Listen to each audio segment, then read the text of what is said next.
Sejam bem-vindos ao nosso novo podcast. Prepare-se para algo super fantástico. Fala, gatão! Outra vez. De novo. Mais uma vez. É um privilégio. É isso aí. Fala, Chuchu! Ó, de novo, esse é o nosso segundo episódio do Super Fantástico Podcast. É um prazer ter vocês aqui de novo com a gente. Eu sou o Rui, ele é o Gabriel. E nós temos... Calma, você tá muito nervoso. Você tá muito nervoso. Calma. E nós temos aqui nada mais, nada menos que Sérgio. Sérgio Leal Filho. É psicólogo, professor, maçom, fã do Gênesis, fã do Gênesis, incontestável. Ele mesmo diz que ele é o fã número 1 do 43 Gênesis. anos. Ele é fã número 1 do Gênesis, tem a carteirinha 0001. E, cara, ele é uma figura, eu acho que vocês já... se vocês chegaram até aqui por conta própria, aqui em alguma parte aqui de cima vai ter um card... E nesse card vai ter o primeiro episódio que a gente estava conversando. A conversa foi tão legal, tão bacana, que a gente acabou estendendo para um segundo episódio especial. E aí a gente parou justamente na situação do filme do He-Man, né? Então a gente estava falando sobre as características do He-Man, o He-Man que todo mundo tá no mimimi danado aí nas redes sociais falando sobre a masculinidade do He-Man. Aliás... eu quero colocar aqui deixar um adendo, deixar uma informação importante. Quem faz o nosso amigo Esqueleto é o Jared Leto. Então ele tá nada mais representando um parente dele, não é verdade? Todo mundo tem um esqueleto. Jared Leto e Esqueleto. Ah, tá. Eu entendi isso aí, viu? Né? Sim. Não é isso? Com certeza. Eu pensei que era. Então tá, enfim.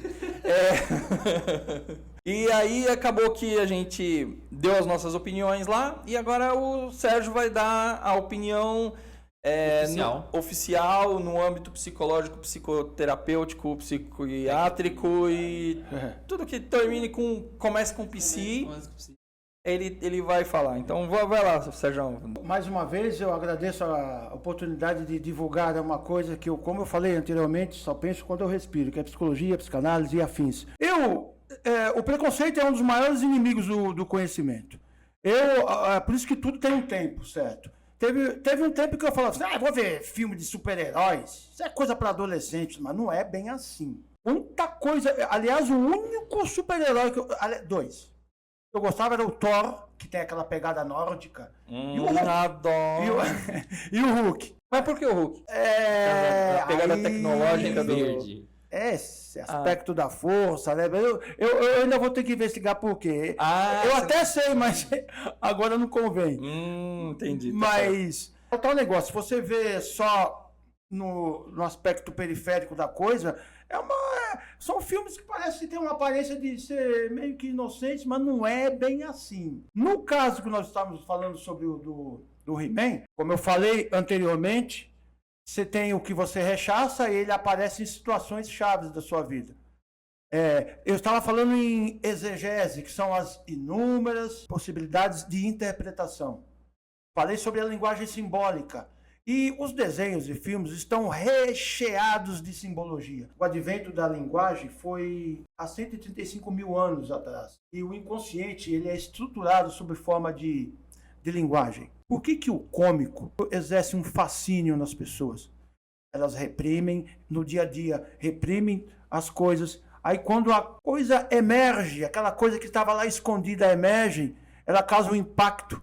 E muitas vezes a pessoa quer falar aquilo, mas não pode em função da moral que nós discutimos. Símbolos é uma espécie de ponte entre o inconsciente e aquela dimensão que é infinita e está se expandindo. No caso dos desenhos, nós não fugimos a isso. O símbolo ele é sobredeterminado. O que isso quer dizer? Em linguagem psicanalítica, você tem zilhões e infinitas possibilidades de leitura. E o que eu vou falar agora não é a única. Então vamos lá. O Adam, ele é a persona do dia a dia.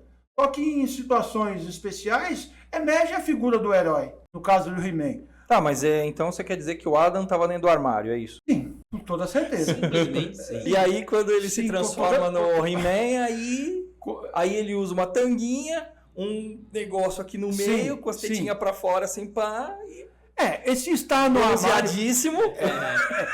esse estar no armário são aquelas tendências que você não fala nem pro seu melhor amigo, né? Ou fala, mas sim. E isso causa espanto para a própria pessoa. Aí é que tá, mas nessa jornada de autoconhecimento, integrar o que você rechaça é fundamental, sob pena de você, além de ser um ser humano incompleto, eu vou falar uma coisa aqui, você é infeliz. Se bem que a felicidade é uma coisa tão relativa, mas uma coisa que eu quero deixar bem clara, que isso é baseado na psicologia junguiana, eu reatei com ele. Integrar tendências opostas é de fundamental importância para a sua saúde psicológica. E se você não integra, você está vivendo uma vida artificial. E essa vida artificial vai cobrar um preço. E o preço é a patologia, é a doença. Olha que interessante. É bíblico isso aí. Fala, não rechaçais o seu inimigo.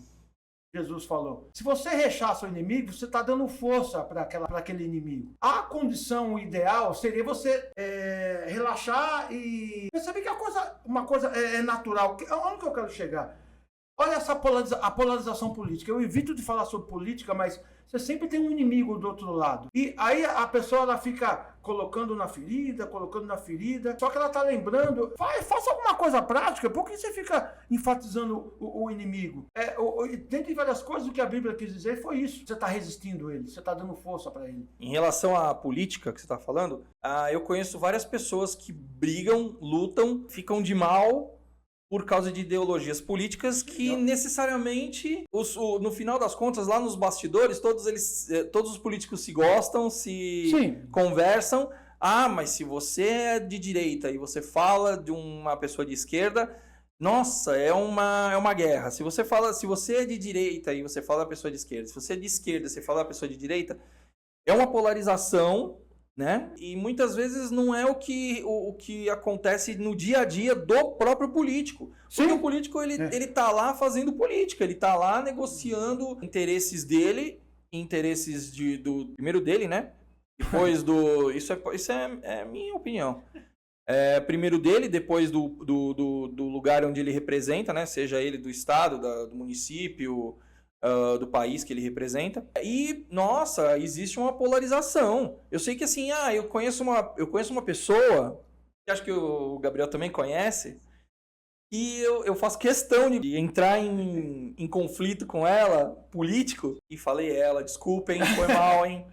Mas ela é a pessoa, tá bom? Tá. Eu faço questão de entrar em conflito político com ela só pra ver o que ela fala. Ela fica doida, ela, nossa, mobiliza, bate o telefone na minha cara e vira mobiliza. Entendeu? Mas necessariamente não é isso, não é esse o problema, né? Então, as pessoas acabam dando uma dimensão maior do que realmente merece nesse caso. Filosoficamente dizendo, você tem a questão do dogma. Se você olhar a definição de dogma, conforme doutrina definida. O problema do dogma, um pensamento dogmático, você tem uma pergunta e você já tem a resposta. O conhecimento ele fica estagnado. Qual seria um antídoto para isso? Um remédio? O pensamento dialético. O pensamento dialético ele é maravilhoso porque você tem uma tese, você tem uma antítese e você tem uma síntese. O conhecimento ele nunca acaba, ele está sempre se renovando. Tá, mas aí você precisa ter um juiz para isso.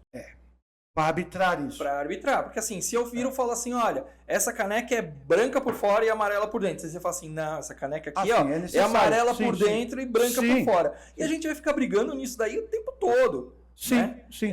Agora, se tiver aí precisa ter uma terceira pessoa que seja neutra no assunto, que isso é muito complicado, muito difícil. E a pessoa analisar, olhar e falar assim, olha, realmente você tem razão. Ou os dois têm razão, ou nenhum dos dois tem razão, né? Porque muitas vezes eles estão brigando pela mesma coisa. Você imagina num contexto de separação, hein? Olha, aí por isso que tem a jurisprudência, você tem o advento da lei, porque senão, que bagunça que isso ia virar. Ia virar mesmo. Eu citei no anterior sobre verdades relativas e verdades absolutas. E essa competição por poder.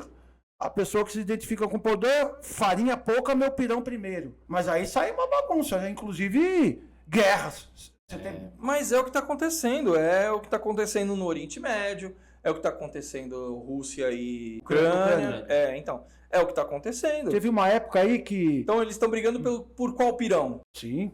Né? Então, o pirão o Zelensky e o Putin estão brigando por qual pirão? São tantos, né? Tá entendendo? Então, é complicado a gente falar desse tipo de coisa, porque a gente sabe só até nem a página 2. Olha o que você está falando, ó, você está falando de guerra, né? O Sun Tzu, em um dos capítulos do livro dele, o famoso A Arte da Guerra, ele fala sobre o quanto é fundamental você conhecer o terreno em que está dando a contenda ou o conflito. Sob pena de você perde a guerra. Eu gosto muito de ver filme de guerra. Quem me conhece sabe. E existem contextos históricos que a Inglaterra ela brigando não é fácil não. Ela estava numa situação em que, numa proporção de 3-1, inclusive na Segunda Guerra Mundial, você teve a Luftwaffe, desculpa a minha pronúncia, que eu não falo alemão, mas... Luftwaffe, temida aviação alemã. Contra os aviões da RAF, numa proporção de 3-1, o inglês ganhou e ele conhecia o terreno.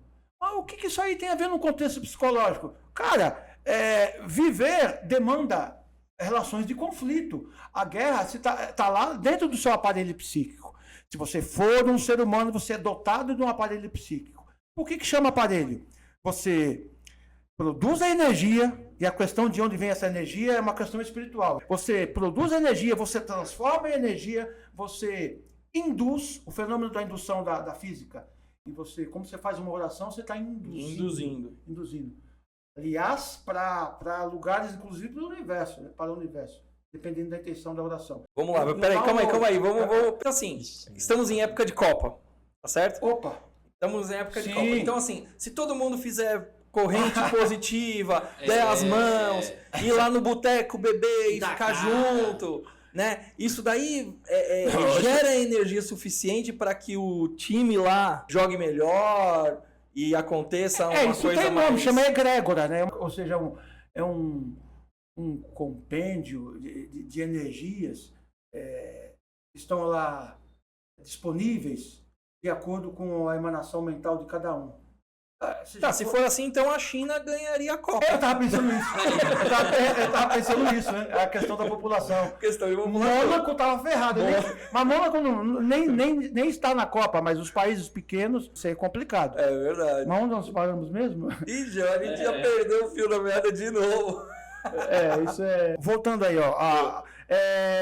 Lembra que eu falei? Você já foi meu professor, Rui. E eu tava lá, você falava sobre os softwares, são os programas, e eu fazia links com os softwares contidos, programas na mente. É verdade. Eu lembro que a gente até tinha falado que ia fazer uma palestra. Lembra que eu começava a falar de coisas relacionadas ao TI, à informática, naquela época era informática, né?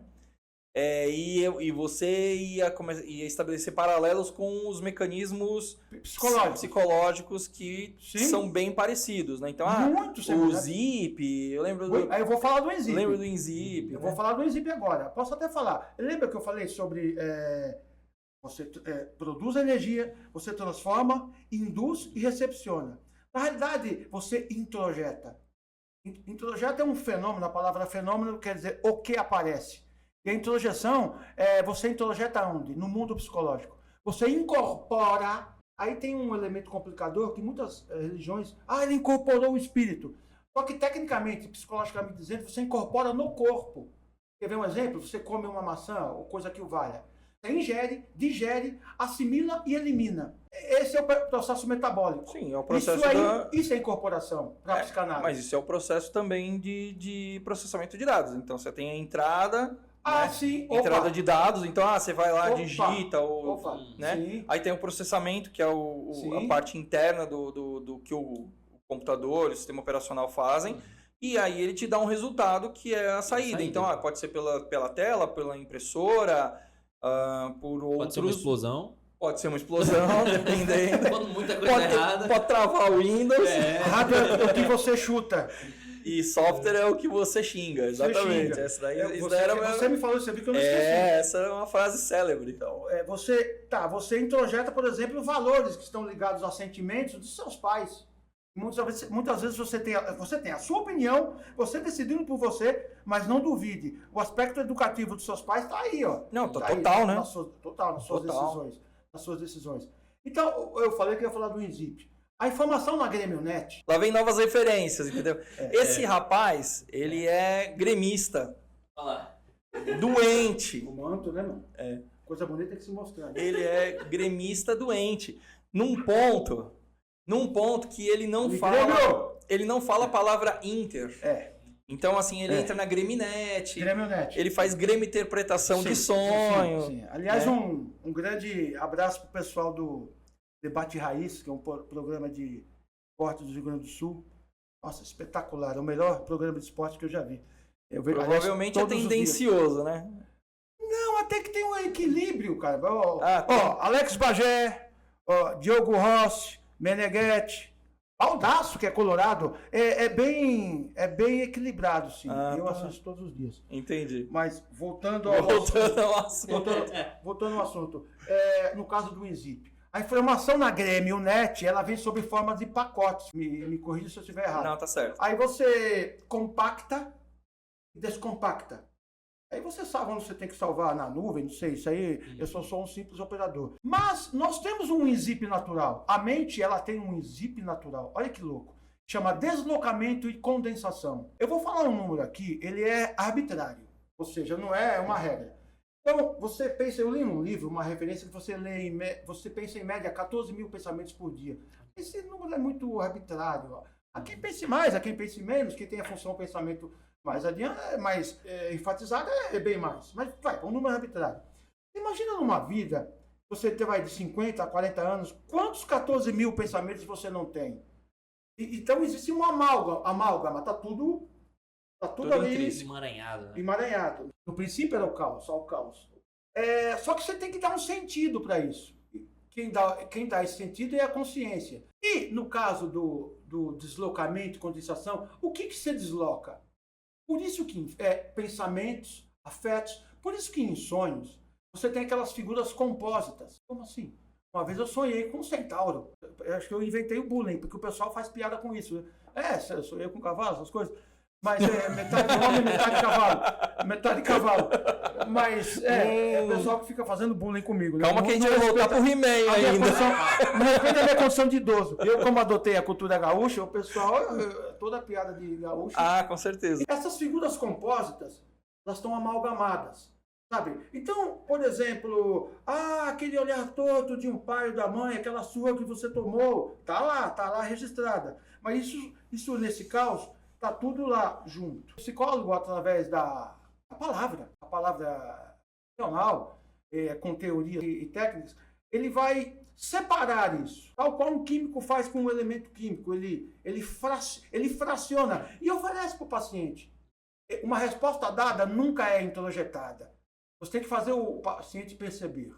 Então ele tira desse amálgama, do nosso INZIP, você deslocou, você condensou. Peraí. Então, você quer dizer que o psicólogo tem o código de descriptografia. É bem por aí. Né? É bem por aí. Sim. E aí ele consegue descriptografar essa informação que o paciente está dando. É bem por aí. Né? A mensagem está cifrada. Né? A minha mensagem está cifrada. Então aí ele pega essa mensagem, descriptografa essa mensagem, com certeza. passa para o usuário, no caso o paciente, para que ele entenda essa mensagem que estava cifrada, estava criptografada, porque ele tem na mão o código criptográfico disso. Meu Deus, me deu um insight, a luzinha de ideia. Se você faz isso, você assimila. Lembra, eu vivo dizendo de projeção. Você e sobre a aceitação do outro. Por que você não aceita o outro? Com as diferenças, isso em filosofia chama alteridade. A alteridade é o respeito à individualidade do outro. Isso é muito difícil. Eu tenho um lastro em psicologia e eu ainda estou aprendendo, estou engatinhando em aceitar essas diferenças. Geralmente eu tenho essas crises de acting out, que são crises agressivas, então eu estou trabalhando isso, eu estou lapidando isso. Então, esse reconhecimento do outro, à medida que você assimila os conteúdos que estão opostos, a tendência é você não atuar com agressividade, com oposição, com polarização, com rechaço das coisas. Você assimilou, você não projetou. Olha a importância. Esse é o trabalho educativo da terapia, entre várias coisas. Nós estamos falando de softwares. Poxa, eu posso pensar em qual? Upload, download. O upload para fora? Para fora. Então, você tem a projeção e a introjeção, como eu já tinha falado. Aí é um outro paralelo. Sim. E tem diversos paralelos Isso daí dá um outro episódio. Pegar direitinho, porque a gente tinha falado sobre vários aspectos, né? E agora a gente está aqui fazendo meio que um brainstorm na história. É bem isso aí mesmo. Né? Vai emendando as coisas. Vai emendando uma coisa na outra e vai dando... Vai embora. Voltando, vamos voltar lá na frente, lá no começo, né? Então, a gente tava falando sobre o He-Man. O He-Man. Uma outra coisa que a gente tava falando sobre o He-Man e eu lembrei é o seguinte. Tem muita gente que vira e fala assim, nossa, o Pica-Pau é muito tóxico. É violento, Violento. Não tem aquele antigo lá. O Pica-Pau ele é violento e tóxico. Ele é sádico, na realidade ele é um sádico. Mas ninguém saiu na rua fazendo coisas porque aprendeu com o Pica-Pau, entendeu? Então assim, você quer um bicho mais cruel, mais filho da mãe do que o urso da Masha? Meu, dona de casa, mamãe, assiste um desenho daquele Masha e o urso. Meu, ela é muito filha da mãe, aquela menina. E o coitado do urso só se lasca. Só sofre. E aí o que acontece? A mãe pega e fala assim, nossa, filho, vai lá assistir Masha e o urso. E não tá vendo o que tá falando. Mas fala mal do Pica-Pau. Fala mal do pobre do Tom e Jerry. Que o Tom vivia correndo, né? Já também, é cada paulada que... cada paulada, e era a relação gato e rato, e não sei o quê, e assim, sabe? As mães psicólogas de plantão acabaram com todos os desenhos, né? Então, todos os desenhos da Era de Ouro dos desenhos são errados, são politicamente incorretos. Entendi. Né? Eu vi falar... que até o Fantástico Mundo de Bob... Lembra do Fantástico Mundo de Bob? É recente, eu sei. O Fantástico Mundo de Bob tinha referências com o Iluminado. Olha. A famosa cena do corredor. Do corredor. Que as duas menininhas que andavam de bicicleta. Isso, aqui. E ele andando no corredor. Lembro. Referências do Iluminado. E assim, a galera adora botar fogo nessas coisas. Stephen King, né? Stephen King. Aliás, o mundo de Bob, psicologicamente dizendo, o Bob seria o quê? Uma criança de 8 anos? Não, acho que menos, acho que deve ter uns 6. Dentro de uma perspectiva de psicologia piagetiana, o Jean Piaget, eu lembro de um episódio que a mãe falou assim, olha, seu pai está preso no trânsito. E como ele imaginava o pai com cordas. Só que, diante de uma perspectiva de desenvolvimento de psique, ele é um ser humano, uma criança, que ainda não desenvolveu ainda, porque faz parte do desenvolvimento a abstração, que aí vai aparecer mais para frente. Como a abstração ainda não é tão forte, ele enxerga e percebe o mundo em termos concretos. Então vai estar amarrado, né? com cordas. O duro é quando um adulto... ele ainda atua na literalidade. Nesse desequilíbrio. Ou seja, ele tem que estar com abstração e por doenças, ou por patologia, doença, ou por negligência, ele não envereda pelo caminho da abstração, ele só percebe o concreto. Existe até um símile interessante. Tem pessoas que andam e enxergam pedras do caminho, mas não vê a beleza do universo. Aí tem gente que vive olhando a beleza do universo, mas não vê as pedras do caminho. Não vê a pedra do caminho. Aí o cara é o cara que tem resposta para quase tudo, mas aí você vai ver o quê? A vida profissional dele, afetiva, não tá legal, tá desequilibrado. É de bom tom um certo equilíbrio, mas como é difícil, né? É muito difícil. É difícil você ser uma pessoa equilibrada, né?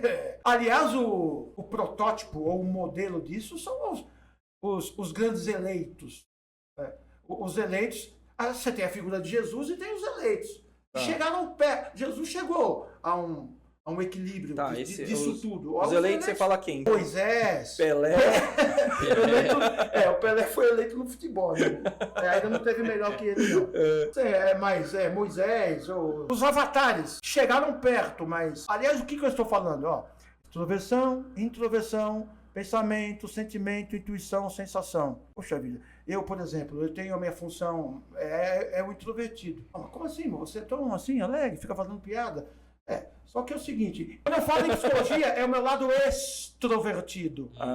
Mas eu, na minha intimidade, eu sou introvertido. A energia, a maior prova de que existe energia psíquica são seus sonhos. Então, a introversão é você com você. Você se relacionando com você.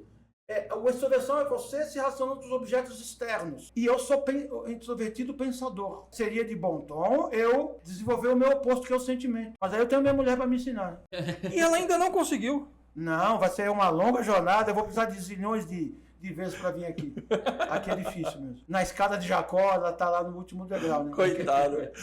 E isso tudo aparece nos filmes. Aparece nos desenhos. Cabe você escolher e analisar. É verdade. E reconhecer. Tá lá. E dependendo do autor, poxa, você tem desenhos do Disney que fala sobre proporção áurea. Como assim? Sobre proporção áurea, isso tem uma outra coisa. É um número que é 1,618. É uma medida que você encontra, por exemplo, na sua orelha. A medida. Aliás, você é tão mais bonito, né? Quanto mais simétrico você for. É uma tendência. A simetria. Isso você tem numa folha de árvore, a medida de 1,618. Você tem num cartão de crédito a medida 1,618. Proporção áurea. E isso aí envolve conceitos de matemática. E o Disney, ele fala sobre isso. O que é mais louco é que, assim, a gente tá falando de uma galera, não vou falar de um século passado, mas de um século passado, né? Sim. Século XX, né? Século XX. Então, eu vivi isso. Então é de um século passado, olha só que louco. E eles têm esse conhecimento, né? Então eu acho que é uma coisa muito, muito louca, né? Muito da hora isso. Quando ele vai escrever peça teatral, o filme, tá aí, a ideologia dele tá lá, né? Esse conjunto de ideias voltadas para entretenimento e é uma coisa mais voltada para a educação. Você tem filmes complicadíssimos, desenhos complicadíssimos. Poxa, você tem filmes como, por exemplo, Barbarella, que é o filme mais bicho grilo que eu vi na minha vida. Você tem filmes como Dogma, do Lars von Trier. Cara, Dogville. O filme chama Dogville.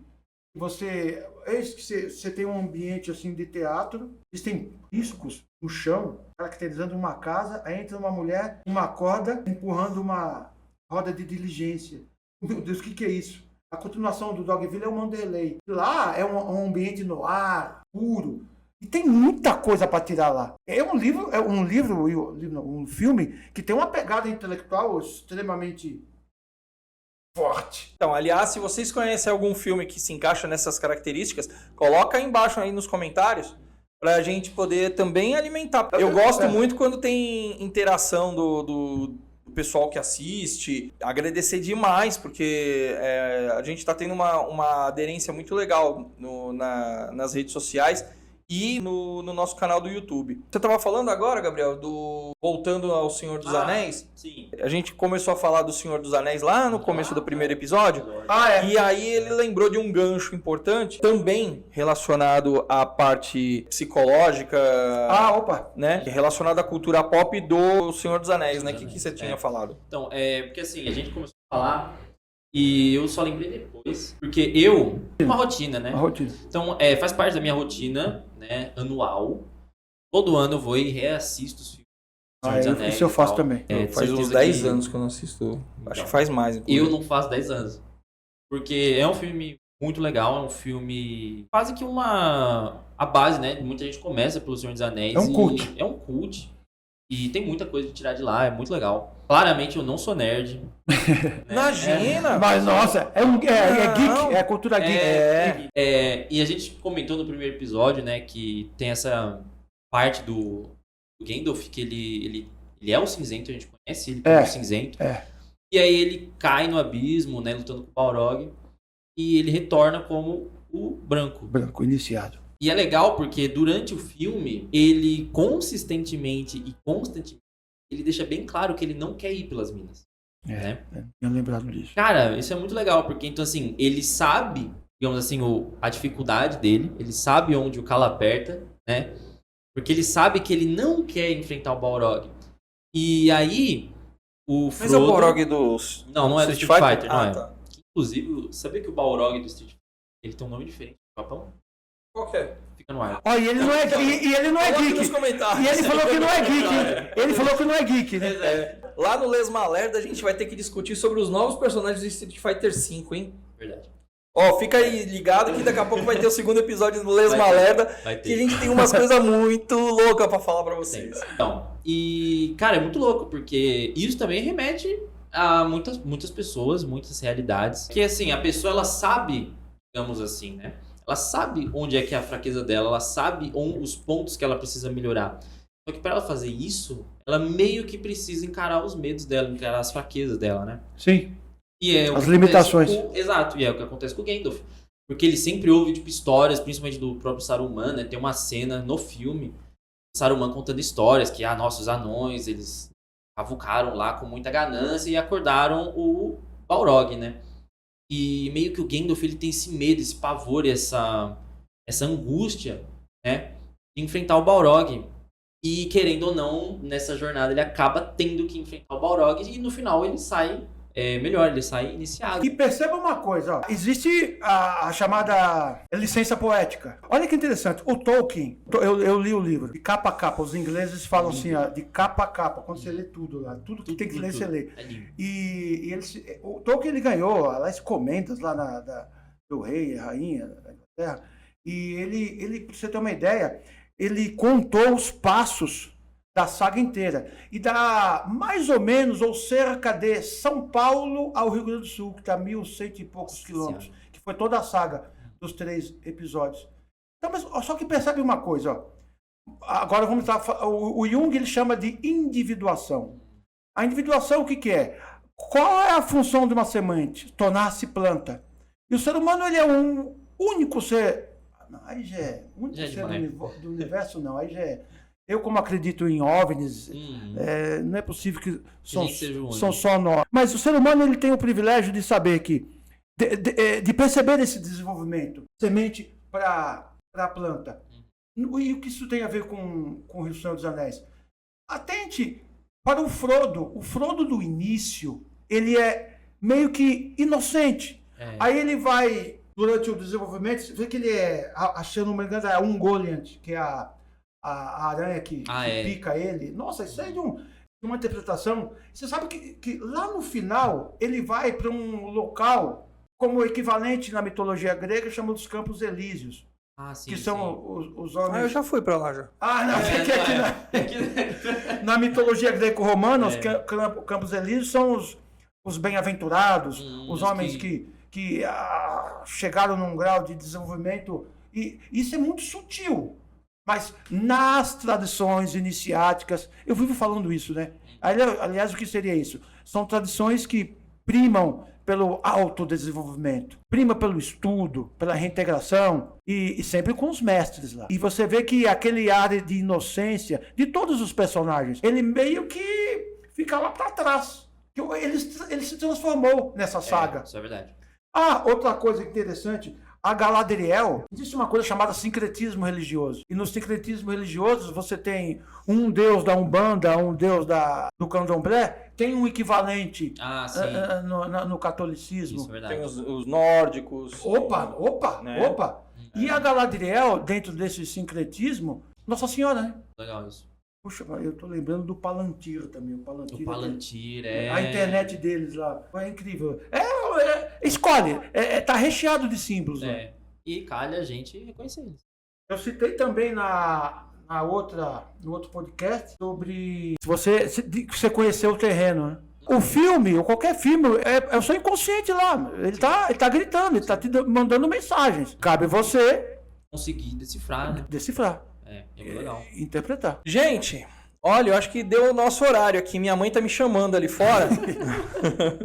Eu ouvi ela falando, Júnior, vem aqui. Um beijo, mãe, ó. E aí eu quero agradecer aqui o nosso amigo que vai virar nosso sócio aqui, o Sérgio Leal Filho. Muito obrigado e foi muito legal. E em breve a gente vai ter novos episódios do Super Fantástico com outros convidados super fantásticos e uma conversa super fantástica. Vai ser muito legal, tá certo? Então, não se esquece, é aquela velha história que todo mundo fala. Então, vai ali, coloca... Dá uma voadora e dá um clique. Dá uma voadora, dá um clique, dá um sininho, se inscreve, curte a gente, comenta, a gente gosta que comente no... É bom porque, querendo ou não, quando você comenta, pode até virar assunto. Pode até virar... Opa! Isso, legal, ó, boa, gostei. A gente pode pôr pautas, Coloca né? aí o que você quer que a gente comente. Igual a gente discute sobre Senhor dos Anéis, Matrix, se você lembra de alguma outra coisa e a gente passou batido, a gente esqueceu, agora é a hora. Sim. Comenta aí. Com certeza. Boa. É isso aí. E obrigado, né? Então é isso aí, ó, gente. Ó, um beijo no coração de vocês. Até o próximo episódio, ó. Até mais. Bye.